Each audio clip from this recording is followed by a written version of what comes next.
সচেতনতা তৈরি করেছিল। আমাদের পার্শ্ববর্তী দেশ যে বন্ধুত্বের পরীক্ষায় উত্তীর্ণ নয় এ কথা জাতিকে বোঝাচ্ছিলেন, তখন তারা জামাত নেতৃবৃন্দকে অবৈধ ট্রাইব্যুনাল গঠন করে সাজানো সাক্ষী, পাতানো বিচারক এবং প্রসিকিউশন গঠন করে আমাদের সেই সোনার নেতৃবৃন্দকে ফাঁসির কাস্টে ঝোলানোর পায়তারা করেছে। তারই অংশ হিসেবে তারা সাংবাদিক গণজাগরণ মঞ্চের নামক সেখানে নাস্তিক বরাবরদের দিয়ে শুধু তারা জামাত নেতৃবৃন্দের অপমান অপদস্থ করে ছাড়েন, তারা আমাদের মুসলমানদের রোল মডেল, আমাদের নেতৃত্বের মডেল আল্লাহর নবী সাল্লাল্লাহু আলাইহি ওয়াসাল্লামের বিরুদ্ধে তারা কটূক্তি করেছিল। মনে রাখতে হবে, হেফাজতের সৃষ্টি অন্যান্য হয়নি। হেফাজত সৃষ্টি হয়েছিল তারা যখন আমার নবী আলাইহিস সালাতু ওয়াস সালামদের বিরুদ্ধে একের পর এক কটূক্তি করতেছিল। তার জবাব দেওয়ার জন্য একটি সচেতন মুসলিমদের প্ল্যাটফর্মের নাম ছিল হেফাজতে ইসলাম। প্রাণপ্রিয় উপস্থিতি, হেফাজতে ইসলাম যখন সুনির্দিষ্ট 13টি দফা দিয়েছিল এবং শুধু তারা দফা উপস্থাপনায় গণনী মিডিয়ায় প্রচারিত হয়েছে, স্মারকলিপি দেওয়া হয়েছে, দেশের বিভিন্ন জেলা এবং উপজেলার নেতৃবৃন্দ দায়িত্বশীলদের মাধ্যমে তারা সেখানে স্মারকলিপি সরকারের কাছে পৌঁছানোর ব্যবস্থাও করেছিল। কিন্তু তারা এই 13 দফার প্রতি কোনো ভূক্ষেপ না করে সাংবাদিকদেরকে আউট করে দিয়ে, দিগন্ত টেলিভিশন, ইসলামিক টেলিভিশন বন্ধ করে দিয়ে এবং নেটওয়ার্ককে বিচ্ছিন্ন করে রাতের বেলায় নামাজরত, জিকিররত মুসলিমদের উপরে তারা গণহত্যা চালিয়েছে। অনেক হাফেজ কোরআন, আলেম দ্বীন, হাজী সাহেবান সেদিন রক্ত দিয়েছে। আমি নিজের ছাত্র চত্বরে উপস্থিত ছিলাম। আমি অসংখ্য রক্ত মাখা টুপি সেদিন দেখেছি, অসংখ্য অগণিত লক্ষ লক্ষ জুতা সেদিন দেখেছি রক্ত মাখা, মানুষদেরকে শুয়ে থাকতে দেখেছি রক্ত মাখা, চিৎকার করছে পানি পানি করে, কিন্তু কেউ এগিয়ে আসেনি। বরঞ্চ দেখলাম সেই শহরে সেই হত্যার ষড়যন্ত্রকারী শেখ হাসিনা তিনি সংসদে দাঁড়িয়ে বললেন তারা নাকি গায়ে রং মেখে শুয়েছিলেন। প্রাণপ্রিয় উপস্থিতি, এরকম একটি ঘটনা ঢাকাতে সংঘটিত হওয়ার পরে সেই আইন উপদেষ্টা তিনি তো সবকিছু জানেন। আসিফ নজরুল সাহেবের কাছে আমাদের প্রশ্ন, আপনার নাকের ডগায় ঘটেছে এই ঘটনা, যার 9 মাস প্রায় আপনি সরকারে রয়েছেন, এমন একটি ঘটনার জন্য কেন কোনো তদন্ত কমিশন গঠিত হলো না? আপনারা একের পর এক সংস্কার কমিশন করছেন, একের পর এক তদন্ত কমিশন করছেন, কিন্তু কেন এই নিরীহ অস্ত্র আলেমা দ্বীন হাফেজে কোরআনদের হত্যার প্রতিবাদে এখনো পর্যন্ত কেন তদন্ত কমিশন গঠিত হলো না? কেন বিচার বিভাগীয় তদন্ত কমিশন গঠিত হলো না? এটা রাষ্ট্রের দায়। প্রাণপ্রিয় উপস্থিতি, আমাদের ছাত্র জনতা জুলাই আন্দোলনে তারা স্লোগান তুলেছিল উই ওয়ান্ট জাস্টিস। আপনাদের এই সরকারের দায়িত্ব হচ্ছে জাস্টিস প্রতিষ্ঠা করা। আপনারা এই প্রায়োরিটি বেসিসে যদি এটাকে আপনারা জাস্টিস প্রতিষ্ঠা করার জন্য যদি আপনারা কাজ না করেন, মনে রাখবেন জুলাই আন্দোলনের যোদ্ধারা আবারও মাঠে নামতে বাধ্য হবে।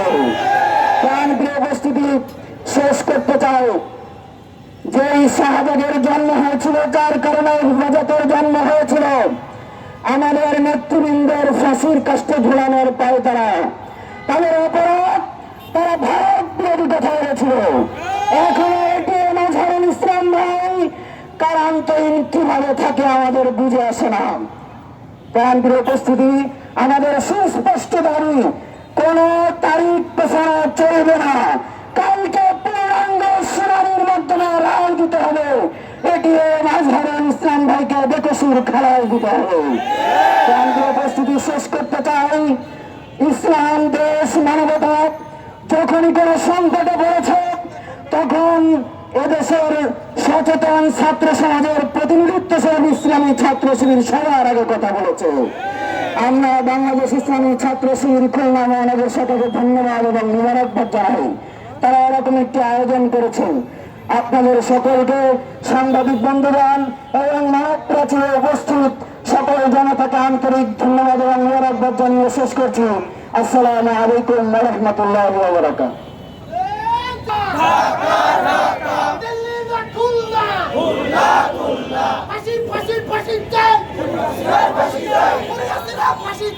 ফাঁসি ফাঁসি ফাঁসি চাই,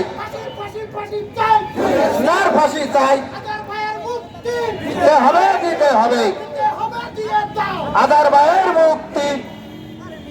ধন্যবাদ জানাচ্ছি খুলনা মহানগরী শাখার সাবেক সভাপতি আব্দুল আল ভাইকে। শাপলা চত্বরে মুসলমানদের উপরে হেফাজত ইসলামের উপরে যে বর্বরচিত হামলার আজ এক যুগ পূর্তি হচ্ছে। দীর্ঘদিন আমরা এভাবে ওপেন খোলামেলা কোন জায়গায় দাবি জানাতে পারিনি। এই শেখ হাসিনা ফ্যাসিস্ট সরকার পালিয়ে যাবার পরে আজকে আমরা এখানে হাজির হয়েছি।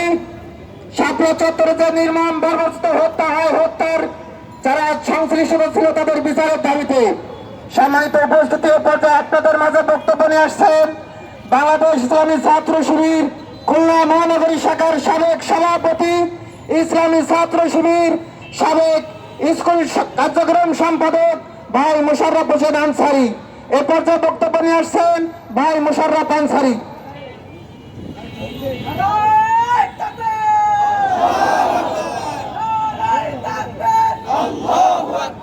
আসসালামু আলাইকুম ওয়া রাহমাতুল্লাহি ওয়া বারাকাতুহু। আলহামদুলিল্লাহ, আলহামদুলিল্লাহি রাব্বিল আলামিন, আসসালাতু ওয়াসসালামু আলা আশরাফিল আমবিয়া ওয়াল মুরসালিন ওয়া আলা আলিহি ওয়া সাহবিহি আজমাইন।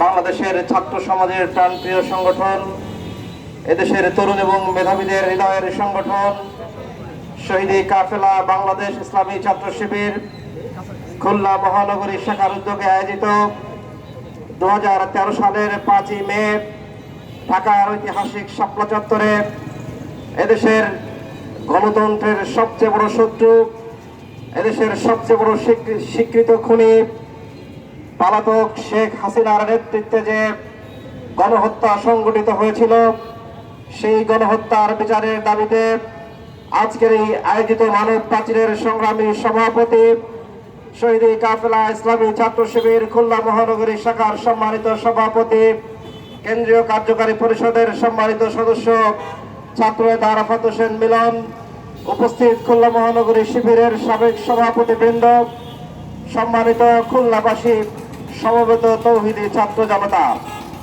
আমরা আল্লাহ তাআলার কাছে শুকরিয়া আদায় করছি, কৃতজ্ঞতা জানাচ্ছি। আজকে হেফাজতে ইসলামের শাপলা চত্বরের গণহত্যার প্রায় 1 যুগ অতিবাহিত হয়ে যাচ্ছে। 1 যুগ পরে হলেও আমরা আমাদের বাক স্বাধীনতা ফেরত পেয়েছি।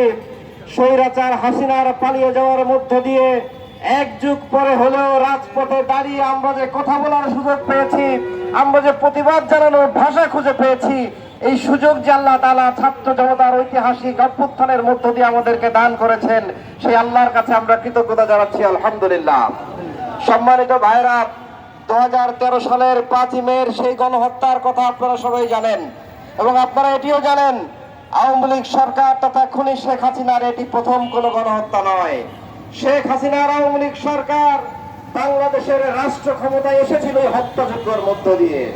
2006 সালে যখন 4 দলীয় জোট সরকার অত্যন্ত সুষ্ঠুভাবে সফলভাবে 5 বছর রাষ্ট্র পরিচালনার দায়িত্ব পালন শেষ করে জনগণের উদ্দেশ্যে রাষ্ট্রের দায়িত্ব ছেড়ে দিয়ে একটি বক্তৃতার মাধ্যমে একটি সমাবেশের মধ্য দিয়ে বাংলাদেশকে নতুন করে সামনে দিয়ে এগিয়ে যাওয়ার যে একটি সুযোগ তৈরি করতে চেয়েছিল, সেদিনের সেই স্বাভাবিক সমাবেশে পূর্ব পরিকল্পনার অংশ হিসেবে এই আওয়ামী লীগ সরকারের তৎকালীন দলীয় নেত্রী খুনি শেখ হাসিনার স্পষ্ট নির্দেশনায় সেদিন সারা বাংলাদেশের খুনি সন্ত্রাসীরা লগি বৈঠা নিয়ে সেদিন 2006 সালের 28 অক্টোবর ঢাকা শহরের ঐতিহাসিক পল্টনে দীর্ঘ জামাত কর্মীদের উপরে যেভাবে ঝাঁপিয়ে পড়ে গণহত্যা চালিয়েছিল, এই গণহত্যার মধ্য দিয়ে মূলত আওয়ামী লীগ সরকার বাংলাদেশের রাষ্ট্র ক্ষমতায় এসেছে।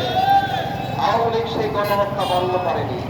রাষ্ট্র ক্ষমতায় এসে যখন তারা মনে করেছে যে বাংলাদেশের রাষ্ট্র ক্ষমতায় টিকে থাকতে গেলে আমাদের পার্শ্ববর্তী দেশ তাদের প্রিয় জন্মভূমি, তাদের পিতৃভূমি, তাদের আমাদের